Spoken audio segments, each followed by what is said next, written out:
यशस्विनी सामाजिक अभियान आणि यशवंतराव चव्हाण सेंटर ज्या संस्थेमध्ये गेले अनेक वर्ष मी काम करते, त्या कामाच्या निमित्ताने मी आज सोलापूरला आलेले आहे त्याचा आढावा घेण्यासाठी. त्याचबरोबर माझे संघटनेतल्या सहकाऱ्यांची भेट घेण्यासाठी आणखीन एक छोटा कार्यक्रम करून मी पुढे पंढरपूर करून माझ्या लोकसभा मतदारसंघात जाणार, असा हा दौरा आहे. दिलीप वळसे पाटलांनी आज एक स्टेटमेंट दिलं आहे की भोंगे उतरवणं आणि चढवणं हे काही सरकारची जबाबदारी आहे. तुम्ही कसं बघताय? मी तुम्हाला सांगू, माझ्या लोकसभा मतदारसंघाचं काम, पार्लमेंटमधल्या माझ्या जबाबदाऱ्या आणि आज जे सर्वसामान्य भारतीय आणि मराठी माणूस जो महागाईमध्ये भरडला जातोय, त्यातून मला बाकीचे काही विषयाला वेळच मिळत नाही बघायला. मैडम, लाउड स्पीकर के विषय को लेकर अभी तक राज्य सरकार ने जो भूमिका दी है, इस पर आप क्या कहेंगे? मैं उसके बारे में मैंने बहुत सोचा नहीं है, क्योंकि मेरे सामने मेरे पार्टी का काम, मेरे निर्वाचन क्षेत्र का काम और आज जिनकी तरफ से मैं चुन के दिल्ली जाती हूँ और जो महंगाई का उनके सामने जो बहुत बड़ा मसला है, उसमें मैं इतनी फंसी हूँ कि मेरे लिए दूसरा कोई काम अभी है ही नहीं. नाही, पण तुम्ही ही जबाबदारी जरी काढत असाल तर राज्याची एक माझी कशी जबाबदारी? ऐका ना, म्हणजे तुम्ही जे म्हणताय की माझ्या मतदारसंघातली कामं महत्वाची आहेत, पण आज राज्यामध्ये जो गोंधळाचं जे एकूण वातावरण आहे, याला जबाबदार कोण आहे? राजकीय पक्ष परस्परांवर आरोप करत मला तिथं सुटून राहिले. मला जी काही थोडीशी माहिती आहे, मला तुमच्या सगळ्यांनी इतकी फारशी माहिती नसते, पण मला थोडीशी माहिती वर्तमानपत्र वाचून मिळते. त्या वर्तमानपत्र वाचून किंवा सर्वसामान्य जनतेच्या बरोबर फिरून मला जी काही थोडी माहिती मिळते, त्याच्यात लोकांचे गंभीर प्रश्न नोकऱ्यांचे आहेत, महागाईचे आहेत. जी लोक मला भेटतात ती कोविडमधून आता कुठेतरी राज्य आणि देश कुठेतरी बाहेर पडतोय, त्याची काही आव्हानं असतील, अशी काही अनेक कामं माझ्यासमोर आहेत. माझ्या लोकसभा मतदारसंघात किंवा राज्यामध्ये जी महत्त्वाची कामं केंद्र सरकारमध्ये मांडायची असतात, मग ती रेल्वेची असतील, पोर्ट्सची असतील, मोठ्या नॅशनल हायवेजची असतील. आजच मला माने कुठे गेले आपले, त्यांनी एक मोठा इथेच बसले, नॅशनल हायवेचा मोठा प्रश्न मांडला. त्यांनी एक एकाडी समाजाचा प्रश्न माझ्यासमोर अनेक दिवस ते केंद्र सरकारकडे मागतायत. त्यांनी मला आता पुन्हा एकदा विचारलं की तुम्ही दिल्लीमध्ये वीरेंद्र सिंगजांची बोलणार होता, त्याचं काय झालं? तुम्ही मला कागदपत्र पाठवले, त्याचा फॉलोअप कसा घेऊया? एवढी मोठी आव्हानं आमच्याकडे चर्चेला, ह्याच्यातूनच वेळ मिळेल तर दुसरा काहीतरी विचार. मॅडम, लाउड स्पीकर के जो प्रश्न हो रहे हैं, आप किस नजरिए से देखती हैं? मैं उसको देखती नहीं.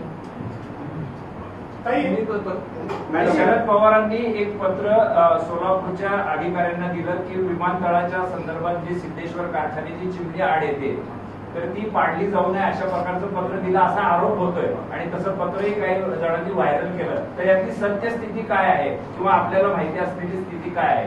आदरणीय सोलापूरच्या विमानतळाला अडचण ठरतायत का पवारांचं पत्र? एक तर याचं उत्तर माझ्याकडे नाही, कारण का मी पहिल्यांदाच हे ऐकते. त्यांनी जर पत्र लिहिलं असेल तर तुमच्या सगळ्यांच्या वतीने मी जरूर त्यांना विचारू शकते की त्यांनी पत्र लिहिलंय का, आणि त्याचं उत्तर मी एकदा त्यांच्याशी बोलल्यानंतरच तुम्हाला सांगू शकते, कारण का ह्याचं उत्तर ते स्वतः किंवा त्यांचा स्टाफच देऊ शकतो, मी नाही देऊ शकतो. राज ठाकरेंनी गुढीपाडव्याच्या मेळाव्यामध्ये असं सांगितलं होतं की अजितदादांच्या घरावर रेड पडतात पण ताईंच्या इकडे पडत नाही. साहेब ज्या वेळेस दिल्लीला जातात, पंतप्रधानांना भेटतात, त्यावेळेस नवीन कुठला एक माणूस आतमध्ये जायच्या तयारीत असतो. नक्की हा विषय कसा आहे आणि आपल्याकडे ईडीकडे आली होती का? ईडीच्या कधी रेड पडला? कोण प्रश्न विचारते? कुठे आत माझा चेहरा तर दिसू द्यायचा. Interesting question. अच्छा, तुम्ही प्रश्न विचारते, छान, मला आवडतं असे. एकतर म्हणजे मला कुणाची चूक नाही काढायची, माझा स्वभाव तो नाही, पण अतिशय प्रांजळपणे मी तुम्हाला सांगू इच्छिते की माझ्या भावाच्या घरी कधीच रेड झालेली नाही. त्याच्यामुळे कदाचित लोकांना चुकीची माहिती किंवा कोणीतरी चुकीची माहिती दिली असेल, पण माझ्या भावाच्या घरी आजपर्यंत कधीही रेड झालेली नाही. त्याच्यामुळे बेसच चुकीचा आहे, त्याच्यामुळे कम्पॅरिझनचा प्रश्न येतच नाही. आणि अजून तरी मला अजून ईडीची मी बऱ्यापैकी बोलते भाषणं त्यांच्या विरोधात. माझ्या नवऱ्याला इन्कम टॅक्सची नोटीस आली. 3 भाषणं विरोधात केल्यावर त्या दिवशी, ज्या दिवशी तिसरं भाषण झालं त्या दिवशी संध्याकाळी 4 वाजता आयटीची नोटीस आली. एकनाथ खड़से और खासदार संजय राउत की इनकी फोन टैपिंग के बारे में क्या कहें? कौन सा फोन टैपिंग? खासदार संजय राउत और एकनाथ खड़से की फोन टैपिंग की है, ऐसा एक मैसेज मिला, इसके बारे में आप क्या कहें? किसने मैसेज दिया आपको? न्यूज चल रही है मैडम। नहीं, मुझे नहीं पता, मैंने देखा नहीं है न्यूज। या ना तुम्ही मला पण म्हणताय की म्हणजे हे प्रश्न आहेत 100%, परंतु दिलीप वळसे पाटलांनी आता एक बैठक बोलवायची ठरवली, त्याच्यामध्ये सर्वपक्षीय नेते असतील आणि एकूण खुद्द राज ठाकरेंना पण या बैठकीसाठी निमंत्रित करण्यात आलं. आणि नेमकं ह्या राज्यातल्या एकूण परिस्थितीबद्दल तुम्ही काय बोलतो, म्हणजे काय मत मांडाल तुम्ही? आणि हा विषय घेऊन, महाराष्ट्राचा हा विषय घेऊन तुम्ही दिल्लीत सभागृहामध्ये हा प्रश्न उपस्थित करणार आहात? कुठला प्रश्न? म्हणजे भोंगा आणि मंदिरं आणि ते मशिदींवरचे भोंगे उतरवा किंवा चढवा, हे जे एकूण गदारोळाचं वातावरण आहे, खासदार म्हणून महाराष्ट्रातला जो काही विषय आहे आणि सर्वपक्षीय बैठकीमध्ये जी काही चर्चा होणार तो विषय घेऊन दिल्ली शहराच्या दरबारामध्ये काय आपली बाजू मांडणार, काय त्याला म्हणून प्रश्न आहे. आता भोंग्याच्या प्रश्नासोबत सीसीटीव्ही देखील लावले जावेत मशिदींच्या मध्ये, मशिदींच्या बाहेर, जेणेकरून वापरता येईल अशा पद्धतीचं मनसेकडनं म्हणतात. भोंगे असेल, सीसीटीव्ही असेल, राज्याचं वातावरण जे एकूण तयार होत आहे त्यावर लोकप्रतिनिधी म्हणून काय म्हणतात? एक तर मी लोकप्रतिनिधी आहे, लोकांची सेवा करण्यासाठी मी निवडून आले. माझ्या लोकसभा मतदारसंघातून किंवा आपल्या महाराष्ट्रात जे जे सामाजिक प्रश्न असतात ते मांडण्यासाठी मी दिल्लीला जाते. दिल्लीतला माझा तुम्ही जर डेटा पाहिला माझ्या पार्लमेंटचा, मी एक तर रोज पार्लमेंटमध्ये असते, मी प्रश्न सातत्याने विचारते, मी रोज डिबेट्स करते आणि मी रोज पार्लमेंट सुरू झाल्यापासून संपेस्तोवर तिथे असते. त्याच्यामुळे जे जे नॅशनल लेवलचे किंवा माझ्या राज्याचे सामाजिक आर्थिक प्रश्न असतात, गोरगरिबांचे प्रश्न असतात, कष्टकऱ्यांचे प्रश्न असतात, शोषित वंचित पीडितांचे प्रश्न असतात, आमच्या महिलांचे प्रश्न असतात, हे सातत्याने मी केंद्र सरकारमध्ये माझ्या राज्याच्या वतीने देश पातळीवर मांडत असते. तुमच्या पक्षाचे गृहमंत्री राज्यामधली परिस्थिती, दंगली घडवण्याचं वातावरण, हे जे स्टेटमेंट करतात त्याच्याबद्दल तुम्हाला काय, म्हणजे असं सामाजिक प्रश्न आहे असं वाटत नाही? माझे ते वरिष्ठ नेते आहेत, या राज्याचे गृहमंत्री आहेत, माझा त्यांच्यावर पूर्ण विश्वास आहे. पण मी एक सामान्य कार्यकर्ता आणि खासदार आहे राष्ट्रवादी काँग्रेस पक्षाचा. आमचे वरिष्ठ नेते ते बोलत असतील ते अर्थातच योग्यच असेल आणि अर्थातच ते तेवढे काबिल आहेतच. त्याच्यामुळे त्यांच्यावर एक मोठी जबाबदारी जर राज्यांनी दिलेली आहे तर ते सक्षमपणे त्याच्यावर मार्ग काढतील. तर नेत्यांनी नेत्यांचं काम करावं आणि कार्यकर्त्यांनी कार्यकर्त्यांचं काम करावं. तुम्ही असं काबिल आहात असं म्हटलं, कोणी काबिल आहे? ते काबिल आहेत, ते नाही, मी नाही. तेच काबिल आहे. सिल्वर वरचा जो हल्ला झाला त्या हल्ल्यात त्यांची काबिलियत दिसली नाही, त्याच्याबद्दल तुम्ही काय सांगा? का माझे आई वडील आणि माझी मुलगी आणि आमच्या घरावर जो हल्ला झाला तो वाचवण्यामागे महाराष्ट्राचे आणि मुंबईचे पोलीस होते. आणि त्या दिवशी ऑन रेकॉर्ड, तुम्ही कुठल्या चॅनलचे आहात? मटा ऑनलाईननीही ती बातमी केलेली आहे, ज्याच्यात मी हात जोडून, इट्स ऑन रेकॉर्ड, मी हात जोडून महाराष्ट्राच्या आणि मुंबई पोलिसांचे मनपूर्वक आभार मानलेले आहेत. हे ऑन रेकॉर्ड आहे. आणि आजही माझा महाराष्ट्राच्या पोलिसांवर, पोलीस यंत्रणेवर माझा प्रचंड विश्वास आहे. हा विश्वास असताना केंद्रीय पातळीवरून क्रिमिनल प्रोसिजर लॉ आणलं जाते, त्याच्यामध्ये तुम्ही सभागृहामध्ये काही बाजू मांडण्याचा प्रयत्न केलेला आहे, तर त्याच्याबद्दल काय सांगाल ओव्हरऑल सगळं? माझं असं म्हणणं होतं, मी ते जे काय बोलायचं ते रेकॉर्डवर बोललेले आहे की क्रिमिनल लॉला आमचा, म्हणजे माझा वैयक्तिक किंवा महाराष्ट्र सरकार किंवा कुठल्याही सरकारचा विरोध नाही. आमचं एवढंच म्हणणं आहे की इतकं ट्रॅकिंग होऊ नये, ज्याच्यात डेटाबेस असेल तो डेटाबेस कधी शेअर केला तर प्रायव्हसी लॉ आला पाहिजे. आणि ह्या देशामध्ये अजून प्रायव्हसी लॉ ह्याचा आलेला नाही. त्याच्यामुळे इंग्रजीत त्याला असं म्हणतात की you bring the horse before the cart, म्हणजे कार्ट रेडी आहे पण ज्याला चालवणारा घोडा आहे तो आलेला नाही आहे. त्याच्यामुळे जर तुम्हाला सगळ्यांना प्रायव्हसी नको असेल तर दॅट इज युअर चॉईस. मला माझी प्रायव्हसी आवडते. माझं एक आयुष्य आहे, माझी एक माहिती आहे, माझा एक नवरा आहे, माझी 2 मुलं आहेत.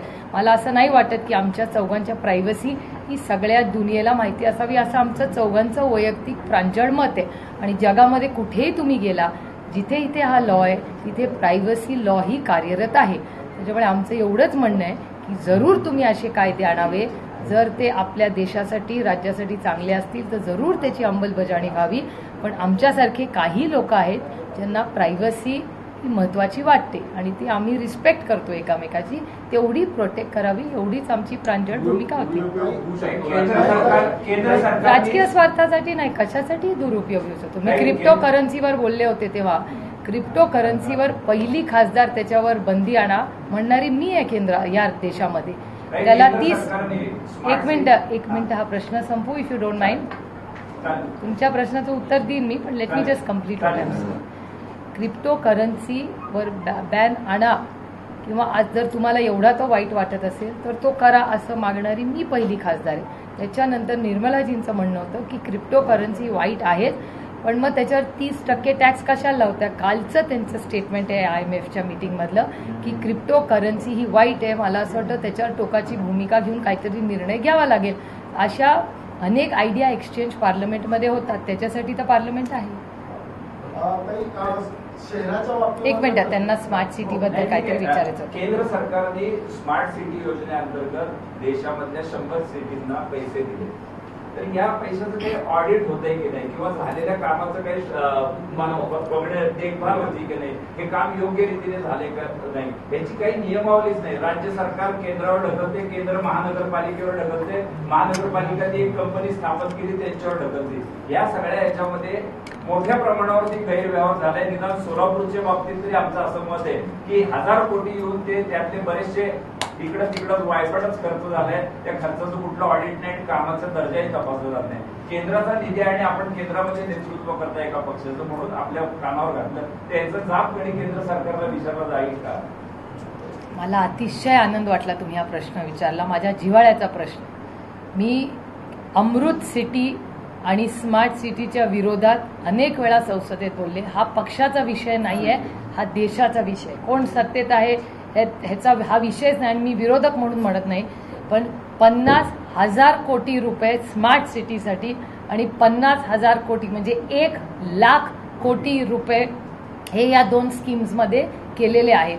तर 1,00,000 कोटी रुपयाचा ऑडिट हा केंद्र सरकारने केलेला आहे का, पहिला माझा मुद्दा. हे मी फ्लोर ऑफ द हाऊस, तुम्ही पार्लमेंटची माझी कुठलीही भाषणं काढून बघा, मी तुम्हाला पाहिजे तर अकॅडमिक इंटरेस्ट असेल तर मी तारीख पण सांगू शकते, मी ते काढून तुम्हाला देऊ शकते की मी 1,50,000 कोटी रुपये 1,00,000 कोटी रुपयाचा ऑडिट केला का. कारण अनेक वेळा आम्ही टॉयलेट्स बांधले असा मोठा नंबर येतो, पण मग ते टॉयलेट्स शाळेमधला डेटा, आपल्या सर्व शिक्षा अभियानच्या स्कीममधला डेटा का, अमृतमधला डेटा का, स्मार्ट सिटीतला डेटा का, आपल्या ह्या अंगणवाड्यातला डेटा, सगळं तुम्ही एक करून सांगताय. त्यातले किती फंक्शनल आहेत, किती नॉन फंक्शनल आहेत. त्याच्यामुळे माझं मत तुम्ही विचारलं तर या दोन्ही स्कीम्सच्या पूर्णपणे मी विरोधात आहे. कारण का मला सरकारने आजपर्यंत दिल्ली त्याचं उत्तर दिलेलं नाही पारदर्शकपणे. आपल्या सोलापूरच्या बाबतीत सांगतो, पालकमंत्री सुद्धा या विषयावर सोलापूरचे कधी गांभीर्याने दिसले नाही, कधी या विषयावरती चर्चाही होत नाही, जाब विचारला असंही कधी दिसत नाही. आणि काय योगायोग असेल म्हणा, आता काही जण तुमच्या पक्षात येणारे तेच त्या कमिटीवरती आहेत नगरसेवक म्हणून. मी अजून जबाबदारी नाही, कुणीही शहरात नाही, ही सगळ्यांची जबाबदारी आहे, सत्तेत असू दे किंवा नसू दे. वागत नाही, आय एम केंद्र वागते तसंच राज्यात आपल्या काही लोक. हे बरं झालं तुम्ही मला सांगितलं, मी जरूर त्याचा पाठपुरावा करीन. कारण मला असं वाटतं की स्मार्ट सिटी, जेव्हा स्मार्ट सिटी प्रोग्राम आला ना, तेव्हा मला आठवतं 2014ची गोष्ट. स्मार्ट सिटी जेव्हा आली तेव्हा वंदनाताई पुण्यातून आणि मी पुण्यातून, म्हणजे आम्ही एकाच जिल्ह्यातून निवडून गेलो.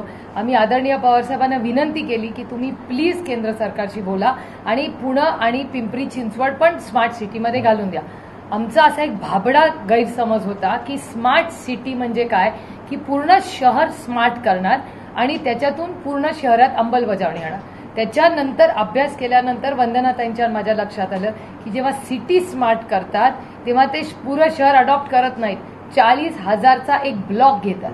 आता पुण्यासारख्या शहरात काय केलं त्यांनी, बालेवाडी केली. माझा भाऊ म्हणून मी म्हणत नाही, पण तुम्ही खरं म्हणजे let data speak for itself. मी माझ्या भावाचं कौतुक करते असं बिलकुल गैरसमज करू नका. मी ऑन मेरिट तुम्हाला हे जस्टिफिकेशन देते की दादा तेव्हा पालकमंत्री होते. दादानी बालेवाडीमध्ये वीज आणली, मोठे रस्ते आणले, मोठे इन्फ्रास्ट्रक्चर आणलं, मोठ्या शाळा आणल्या, हॉस्पिटल्स आणले, बालेवाडी इटसेल्फ आली. दादा पालकमंत्री असेस्तोवर बालेवाडीमध्ये जेवढ्या डेव्हलपमेंट झाल्यात, स्मार्ट सिटीला तुम्ही बालेवाडी का घेतली? मग जी ऑलरेडी स्मार्ट दादानी केली होती, कोणचा तीर मारली? मग तुम्ही बिब्यावाडी घ्यायला पाहिजे होती. आमच्या भावानी केली होती स्मार्ट सिटी, त्यालाच तुम्ही क्रेडिट. अरे कॉपी करून पास करण्यात क्या मजा आहे? पास होना है तो डटके पढ़ाई करो और पास हो, आम्ही देऊ शाबासकी. त्याच्यामुळे स्मार्ट सिटी. आणि आम्हाला काय वाटलं पुणे घेणार, पुणे घेतलंच नाही, ते 40,000चा एक चंक घेतात. मग तसंच गेलं तर स्मार्ट सिटीचा उपयोग काय झाला? आणि अर्ध पैसे कन्सल्टंट्सला जातात. 135 कोटी रुपये पुण्यामध्ये कन्सल्टंट्सला दिले. 135 crores टू कन्सल्टंट. बॉस काय चेष्टा चालली आहे का तुम्ही? हा जनतेचा पैसा. I totally agree with you. आणि मी विरोधक म्हणून अजिबात बोलत नाही, पण मलाही असं वाटतं की ह्या देशाचा पैसा आहे हा. मलाही वाटतंय ना, कोणी का होईना या देशाचा प्रधानमंत्री जर माझा देश पुढे जाणार असेल तर अर्थातच मला आनंदच आहे आणि अभिमान आहे त्याचा, कारण का मला माझ्या देशाचा आणि राज्याचा प्रचंड अभिमान आहे. त्याच्यामुळे तुमचा मुद्दा no, but I appreciate your point आणि तुमचा फीडबॅक. आणि माझे म्हणजे भरणे मामा माझ्याच लोकसभा मतदारसंघातून येतात. माझी जेव्हा उद्या शनिवारी कोल्हापूरला भेट होईल, आमचा पक्षाचा मेळावा आहे, मी आवर्जून त्यांना स्मार्ट सिटीचा सांगेन. आणि मला असं वाटतं आपण राज्याचा विरोधक वगैरे म्हणून नाही, पण आपल्या राज्याच्यासाठी स्मार्ट सिटीतून किती पैसे आले, पुढे काय झालं, याचा एक ऑडिट मला वाटतं सगळ्या शहरांचा झाला पाहिजे. मी तर देशाचाच मागतेय, सगळ्याचाच हा. प्लीज सूचना करा. हो.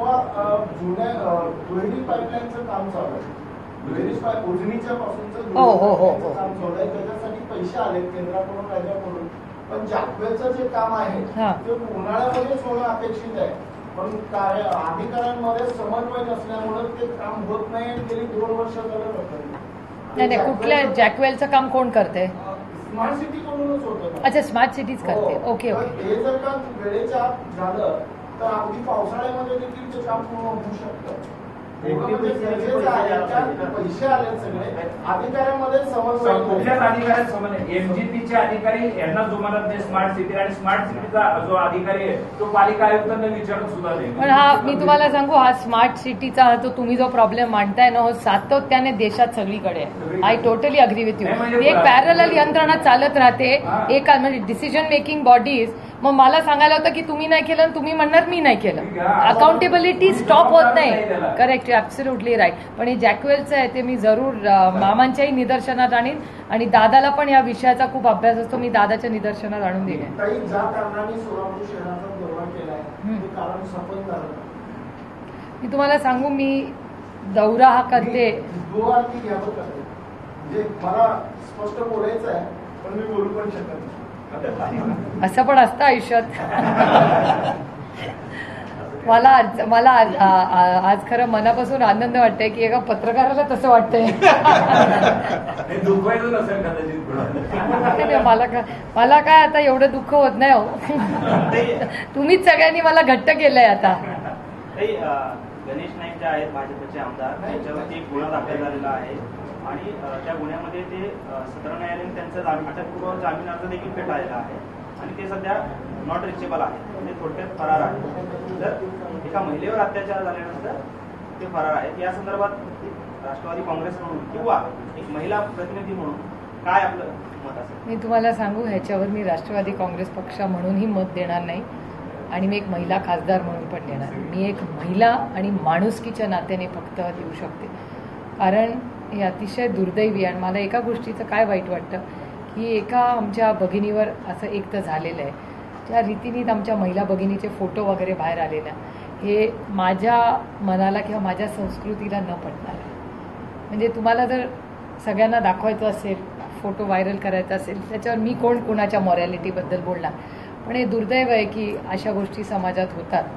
आणि मला अजून पुढे जाऊन म्हणायचं आहे की अशा गोष्टी जर होत असतील तर त्या लेवलला सॉर्ट आऊट झाल्या पाहिजेत. त्या काही पेपरला किंवा त्या कुठेही अशा होऊ नये, कारण का शेवटी एका महिलेची बदनामीही होते, कुटुंबाची होते. आणि या सगळ्यापेक्षा मला एक वेगळा मुद्दा मांडायचा आहे, जो मी काल मला सगळ्यात वाईट वाटलं की त्या छोट्या मुलाचा.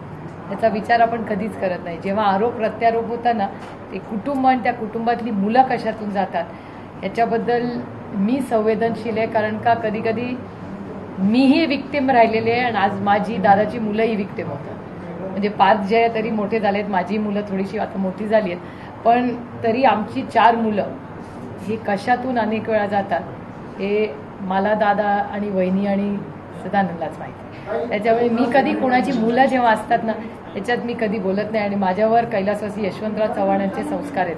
काही गोष्टी आहेत तुम्हाला मी बुद्धू वाटलो तरी चालतील, पण ती लक्ष्मण रेषा मी कधी क्रॉस नाही करणार. मला जो प्रश्न राहिला, हा बोला ना. वाद पक्षामधला मिटणार की नाही, ज्या कारणासाठी ज्या हेतून तुम्ही आला, तुम्हाला कसं माहिती माझा हेतू? नाही, मी इथं कायम असतो, तुम्ही आलात म्हणून. पण माझा हेतू तुम्ही कसं ठरवणार? म्हणतो ना मला. तुम्हाला हे बघा, तुम्हाला जे काय वाटतं तो तुमचा अधिकार आहे. खरं काय हे मलाच माहिती आहे ना. आणि त्याच्यामुळे मला एक खूप आनंद वाटतो की माझ्याबद्दल किती स्पेक्युलेशन होत असतं, की मलाही ते खूप इंटरेस्टिंग वाटतं की आपल्याबद्दल लोक कसा विचार करतात ना. आपल्या ध्यानीमनी पण नसतं आणि लोक काय काय विचार करतात. It's good entertainment. नाही म्हणजे तुम्हाला वाटतं मी कशामुळे सोलापूरला आले, पण मी मला माहिती आहे ना. हो, माझं वय एवढं वाढवणं कमी करा बाबा प्लीज. मी एक महिला आहे, मला कधीही कुठल्याही वयात वय वाढवलेलं आवडत नाही. राज्यात महाविकास आघाडीचं सरकार आहे. इतके दिवस शिवसेनेचे लोक आरोप करत होते की राष्ट्रवादीचे मंत्री त्रास देते. परवा औरंगाबादला तुमच्या समक्ष मेळावा झाला, तिथं टोपे साहेबांनी शिवसेनेचे मंत्री धमकवते म्हणून. नाही, असं नाही राजेश म्हणाला. राजेश भाई असं नाही म्हणाले. मी होते तिथे. कसं आहे, भांड्या एक संसार आहे हो. नवरा बायकोचा संसार असतो, मुलं असतात, त्याच्यात संसार असतो. तुमच्या घरात भांड्याला भांडे नाही का लागत?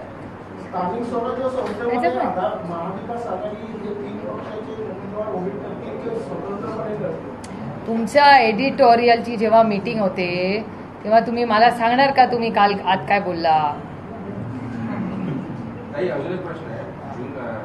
नारायण राणे काय म्हणले, जून मध्ये महाविकास आघाडी सरकार कोसळणार. अरे बापरे, असं म्हणाले. मला भीती वाटते. संजय राऊतांच्या विरोधात बदलांच्या मी तुम्हाला खरं सांगू, मी आदरणीय पवारसाहेबांची मुलगी आहे. मी सत्तेसाठी राजकारणात नाही आलेली. सत्ता येते आणि जाते, ती कुणाची परमनंट नसते. सत्ता असताना पण लोकांची सेवा करा आणि सत्ता नसतानाही लोकांची सेवा करता येते. सत्ता is a tool to serve people. त्याच्यामुळे ह्या तारीख पे तारीख ही सिनेमात छान वाटतं. तो सनी देओल जेव्हा म्हणतो ना तारीख पे तारीख, ते तो सिनेमा आहे, ही वास्तव आहे. आणि मी त्यांची मुलगी असल्यामुळे आणि राष्ट्रवादी काँग्रेस हा वास्तवतेतला पक्ष आहे. काही विरोधकांची सत्ता असताना सुद्धा आपल्या घराकडे बघण्याची कुणाची हिंमत नव्हती. आपली सत्ता असताना हल्ल्यापर्यंत विषय जातो. कायदा सुव्यवस्था काय किंवा हे घडलेला प्रसंग आपण कुठल्या चष्म्यात बघताय? काय म्हणजे काय चाललंय समजायचं? मी प्रेमाने बघते त्याच्याकडे. एवढा हल्ला म्हणजे कधी द्वेष झाला नाही असा? ठीक आहे ना, आयुष्यात सगळ्या गोष्टी होतात पहिल्यांदा. There is always a first time for everything. This is the first time. योग्य का अयोग्य काय ठरवेल, लेट हिस्ट्री जज फॉर इट सेल्फ. नाही, मला त्याच्याशी नाही म्हणायचं. आपल्या घरापर्यंत आपले सरकार असताना सुद्धा एवढं धाडस होते विरोधकांचं. मी त्याला धाडस म्हणत नाही. मी त्याला धाडस म्हणत नाही. मी त्याला धाडस म्हणतच नाही. मी एक तर त्याला तसं बघतच नाही. मी तुम्हाला एक माझ्या म्हणजे हे मी माझ्या विचार करायची पद्धत तुम्हाला सांगते. ते जेव्हा माझ्या घरी आले तेव्हा मी चव्हाण सेंटरला जेवत होते. मी टी व्हीवर ती गोष्ट पाहिली. माझ्या ऑफिसमधला टी व्ही चालू असतो आणि मी जेव्हा लिटरली घास खाल्ला आणि मी ते बघितलं, म्हटलं अरे हे तर आपल्या घरासारखं दिसतंय. मी घास टाकला आणि माझ्या संघटनेतल्या सहकारी मी खाली पटपट उतरले. माझ्या लक्षात आल्यावर ड्रायव्हरला म्हणलं पटकन घरी चल.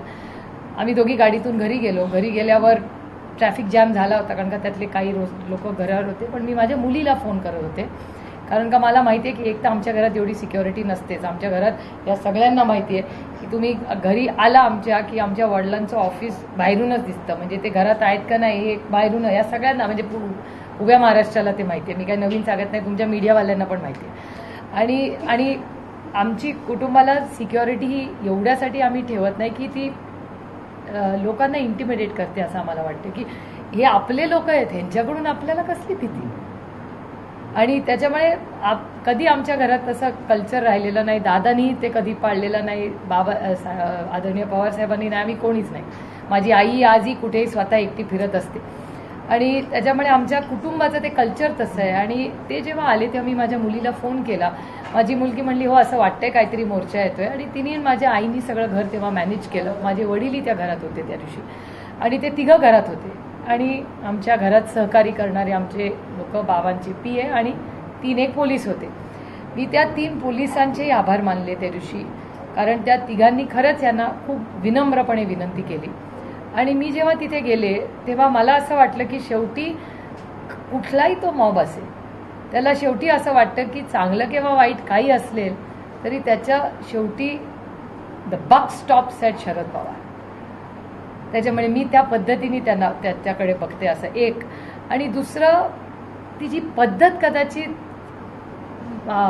आपल्या संस्कृतीत न बसणारी असू शकते असंही काही लोकांचं मत असू शकतं, ते आपण नाकारू शकत नाही. पण मला स्वतःला असं वाटतं, मला ते बघून वेदना एवढ्यासाठीच झाल्या की मी त्यांना सातत्याने का विनंती करत होते की आपण चर्चेला बसूया.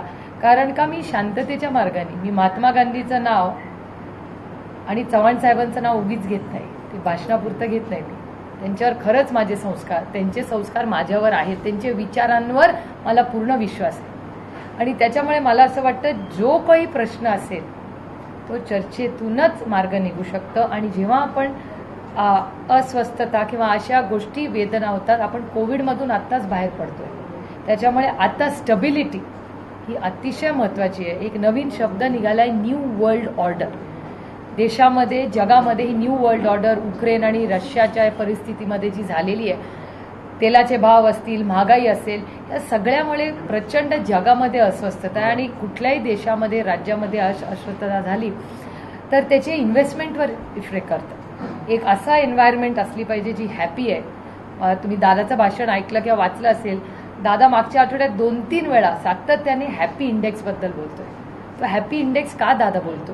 कारण का दादाचं म्हणणं आहे की हॅपी इंडेक्समध्ये जितकी आपण वर जाऊ, याचा अर्थ तितकी एन्व्हायरमेंट चांगली आहे देशामध्ये, तितक्या इन्व्हेस्टमेंट्स जास्त येतात. लोकांना एक स्थिर सरकार, स्थिर देश लागतो. आणि ती नुसती बातमी नसते किंवा एखाद्या राजकीय पक्षासाठी एक ऑपॉर्च्युनिटी नसते, कारण का आपले स्टेक होल्डर्स म्हणजे आपली समस्त देश आहे. आणि अशा या परिस्थितीत काही लोक, त्यांची पद्धत कदाचित तुम्हाला न आवडणारी असेल, पण त्यांच्या वेदना काय आहेत हे मला समजून घ्यायचे. मी महाराष्ट्राच्या पोलिसला विनंती केली आहे की त्या दिवशी ज्या 22 महिला आल्या होत्या, मला त्यांच्याशी भेटायचं आहे, मला त्यांच्याशी प्रश्न समजून घ्यायचे आहेत. कारण का मी एक महिला आहे, महिलेचं दुःख मी समजू शकते. आणि मला समजून घ्यायचं आहे की त्या ज्या टोकाची भूमिका त्या दिवशी त्यांनी घेतली होती ती कशासाठी, का, मग त्यांच्या मागे कोणीतरी होतं, त्यांना खाऊन पिऊन कोणी पाठवलं होतं हे मला माहिती नाही. आणि जर एखादी माझ्या महाराष्ट्रातली माझी भगिनी, एखादा व्यक्ती कोणी असू दे, तो जर फसवत असेल तर माझी नैतिक जबाबदारी आहे की तिला फसवलं असेल तर तिला त्याच्यातून वाचवावं, ही माझी जबाबदारी. आणि म्हणून मला त्यांच्याशी एंगेजमेंट करायची. आणि मी खूप राजकारण आणि समाजकारणनं मी खूप सिरियसली घेते. माझ्यासाठी ना ती एका दिवसाची बातमी आहे ना एका आठवड्याची बातमी आहे. हे कोणाच्या तरी आयुष्याचा प्रश्न असतो, तो गांभीर्यानेच घ्यायचा असतो. मी माझं आयुष्य अतिशय गंभीरपणे जगते, तर मला असं का वाटावं की त्यांनी जगू नये त्या गांभीर्याने. त्याच्यात आपली मुलं असतात, आपलं कुटुंब असतं. जेव्हा अशा बदनी होतात, त्यांची मुलंही घरी असतील हो आज, त्यांच्या मुलांना किती अस्वस्थता असेल. स्वतःला तिथे जाऊन बघा. Leadership is not only about power, it's about compassion and empathy. 22 महिलांसोबत भेटायची जी वेळ आहे पोलिसांनी माहिती दिली, आता पोलिसांनी मला परवानगी दिली पाहिजे ना. मी आणि जर समजा पोलिसांनी मला डायरेक्ट परवानगी दिली नाही तर मी ज्या संस्थेमध्ये काम करते, यशवंतराव चव्हाण सेंटर, तिथे एक यशस्विनी नावाचं मोठं युनिट आहे ज्या महिला काम करतात. तर त्या 22 महिलांच्या घरी मी यशस्विनीतल्या महिलांना पाठवणार आहे. त्यांनी त्यांच्या वेदना ऐकून घ्याव्या, समजून घ्याव्या. कुठल्या परिस्थितीत त्यांना जी माहिती त्या मला सांगत होत्या ती कशी चुकीची आहे किंवा त्यांना कोणीतरी दिशाभूल केली आहे, हेही त्यांचं दुःख ऐकून घेणं हे माझं कर्तव्य आहे. आणि त्यांना खरं सांगणं हेही माझं कर्तव्य आहे.